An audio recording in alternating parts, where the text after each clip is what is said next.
Bom dia.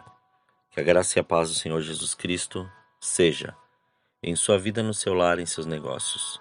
Quero agradecer a Deus por permitir entregarmos nossas primícias a Ele e juntos desfrutarmos de mais um dia dessa palavra que se encontra no livro de Provérbios, capítulo 3, versículos 9 e 10, que diz: Honra o Senhor com os teus bens e com as primícias de toda a sua renda. Então se encherão os teus celeiros abundantemente e transbordarão de vinho os teus lagares. Ao ordenar que o seu povo lhe entregasse os primeiros frutos, Deus queria ser distinguido no coração de seus filhos. A entrega das primícias é uma forma de se dar honra ao Senhor. Ao mencionar a necessidade de darmos honra ao Senhor em nossas finanças, a palavra do Senhor fala sobre os nossos bens e também sobre as primícias da nossa renda. Não se trata apenas de honrá-lo com os nossos bens, nem tampouco de honrá-lo apenas com a nossa renda, e sim com as primícias desta renda. A definição que o dicionário Aurélio dá acerca das primícias é primeiros frutos, primeiras produções, primeiros efeitos, primeiros lucros, primeiros sentimentos, primeiros gozos, começos, prelúdios. A definição bíblica não é diferente. Por trás de toda uma doutrina fundamentada em ensinos explícitos e figuras implícitas, a palavra nos mostra a importância que Deus dá ao nosso ato de entregarmos a Ele as nossas primícias, cuja definição é a primeira parte de algo.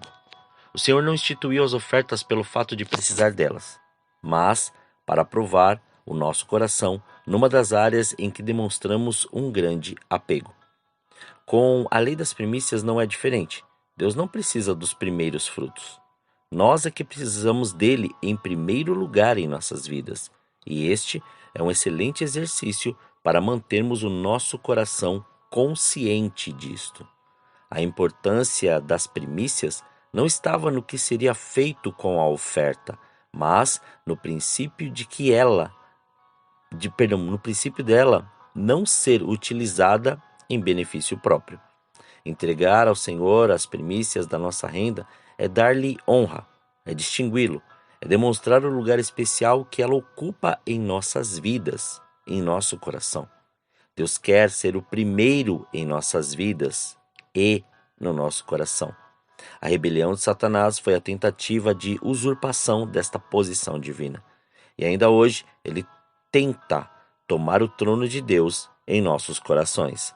Mas devemos manter o Senhor em seu devido lugar. A palavra está repleta de histórias de pessoas que mantiveram o Senhor em primeiro lugar em suas vidas a despeito do preço a ser pago. Abraão se dispôs a sacrificar o seu próprio filho, mas não se atreveu a deixar de dar a Deus o primeiro lugar. José foi para a cadeia para não pecar contra o Senhor numa relação adúltera.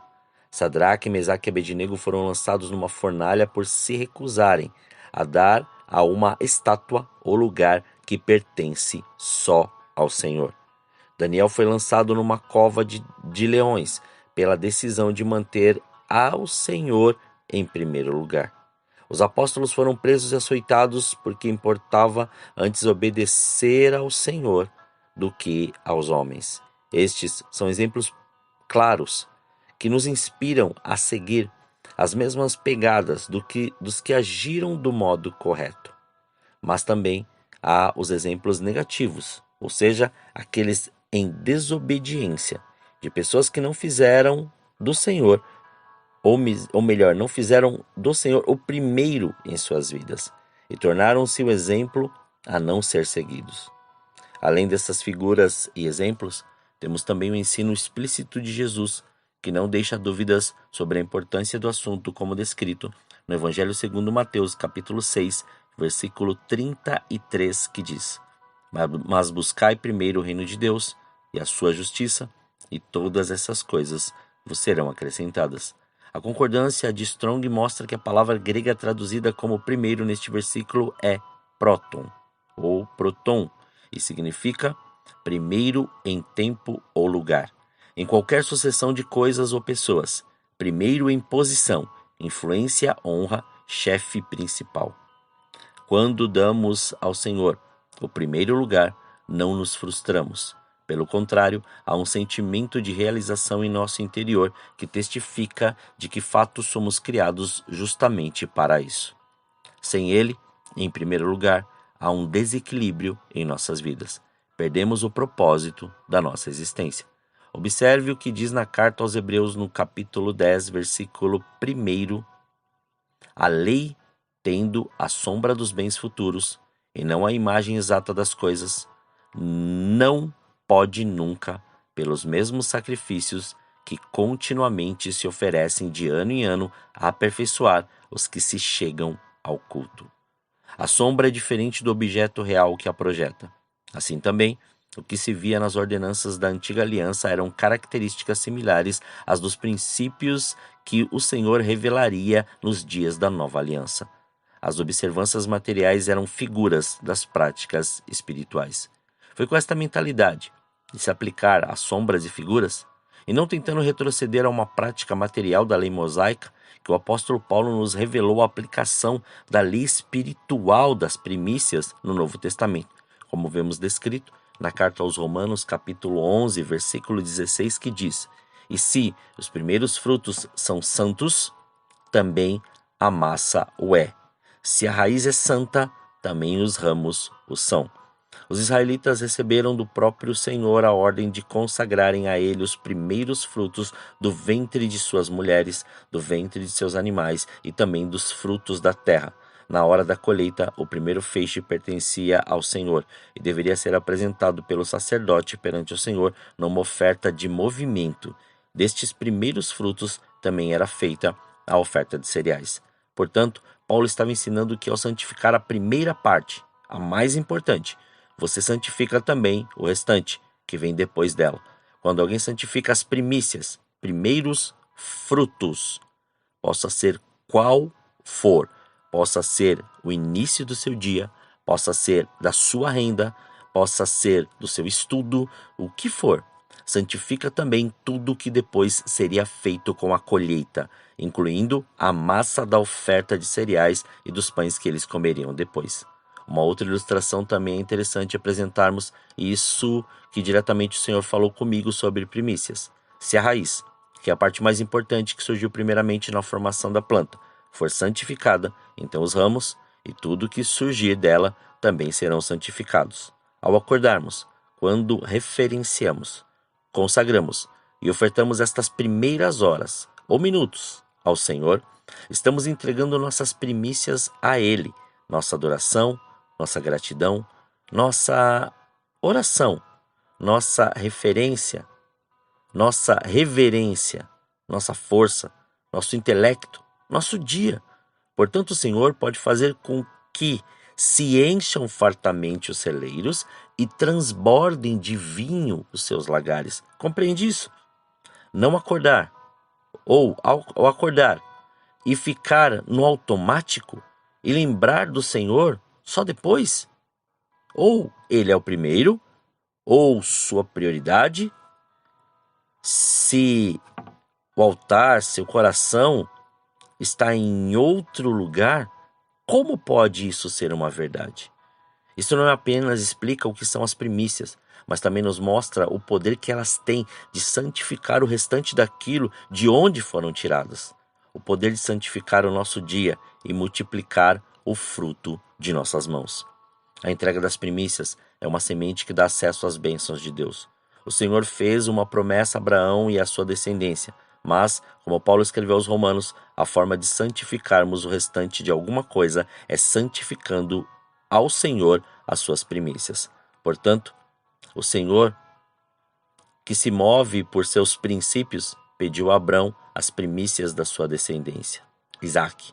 Depois ele passou a defender toda a descendência de Abraão como se todos fossem aquele primogênito entregue. Veja o que o Senhor disse para Moisés em relação ao coração duro de Faraó, como descrito no livro de Êxodo, capítulo 4, versículo 22 e 23. Dirás a Faraó, assim diz o Senhor: Israel é meu filho, meu primogênito, e eu te disse: deixa ir o meu filho, para que me sirva. mas tu recusaste deixá-lo ir. Por isso, matarei a teu filho, o teu primogênito. A prática das primícias, ou a falta dela, sempre traz frutos ou consequências espirituais. Honrar ao Senhor com a entrega das primícias traz bênçãos, mas brincar com o Senhor no tocante a isto gera prejuízo. Não deixe que a correria do seu dia atrapalhe sua consagração e entrega todas as manhãs, pois cada dia o Senhor tem algo novo. Sempre entregue todas as suas primícias e veja a manifestação da glória do Senhor em cada atitude e ação, pois assim contemplará a cada amanhecer o novo de Deus. Viverá em novidade de vida. Oremos. Pai, nós te louvamos e te agradecemos. Graças te damos por esse dia. Muito obrigado pela sua presença, obrigado pelo seu amor, obrigado pelo seu cuidado. Somos gratos a ti por tudo que o Senhor tem feito e da maneira que o Senhor tem feito. Somos gratos, ó Pai, por mais este dia o Senhor permitir nós estarmos com este fôlego de vida e consagrar tudo que temos e tudo que somos, para que o seu nome seja glorificado, exaltado e engrandecido. Portanto, Senhor, direcione, Pai, tudo aquilo que o Senhor tem para nós neste dia. Faça com que seja quebrado grilhões, algemas, amarras, setas, dardos, laços, mas direciona-nos naquilo que o Senhor assim tem preparado para nós. Se o inimigo tem se levantado, Senhor, ele se levanta para cair. É isso, Pai, que nós cremos e assim, Pai, é a nossa fé através da sua palavra. Então, Pai, que toda obra, Senhor, das trevas possa ser, Pai, de macumbaria, de feitiçaria, possa ser, Senhor querido, até mesmo de voodoo ou até mesmo alguma ação satanista, Pai, que seja quebrada, desfeita e destruída agora em nome de Jesus. Porque muitas vezes as pessoas querem tantas manifestações e esquecem de viver os teus princípios. Dão mais importância, Senhor, para as coisas, Pai, que geram, Senhor querido, ou produzem, Pai, um emocionalismo grandioso do que viver os teus princípios. Que possamos, ó Pai, consagrar tudo diante de Ti todas as manhãs. Mas não somente, Senhor querido, olhar de uma maneira, Pai, que nós estamos dando, mas sim, Senhor, realmente entregando, se esvaziando, nos prostrando, Pai, em adoração, para que a sua glória seja revelada e o seu poder seja manifesto em tudo o que fizermos. Porque a promessa, a palavra e a liberação espiritual vem de Ti, Senhor. Então, que se mantenha, Pai, o seu querer, a assunção, a sua graça e a sua glória. Consagramos tudo que temos e que somos, pensamentos, atitudes e todos os nossos sentimentos diante da sua presença, Pai. Que o Senhor venha com seu reino e estabeleça, Senhor, o seu querer. Livra-nos, Pai, de todo mal e de toda tentação. E que o Senhor supra, Pai. Dê pão, Senhor. Dá, Senhor, aquele que necessita e aquele que hoje está passando por alguma dificuldade, mas também dá semente àquele que semeia, para que esta semente venha e produza 30, 60 e 100 vezes mais. Que a sua palavra se cumpra e o seu querer seja estabelecido. Muito obrigado, Pai. Graças nós te damos por mais este dia. Assim, consagramos tudo diante do seu altar, em nome de Jesus. Amém. Que você tenha um dia abençoado na presença do Senhor. E quem vos fala é o pastor Leandro Araújo, da Igreja Apostólica Caminho de São Paulo, capital. Deus te abençoe grandemente.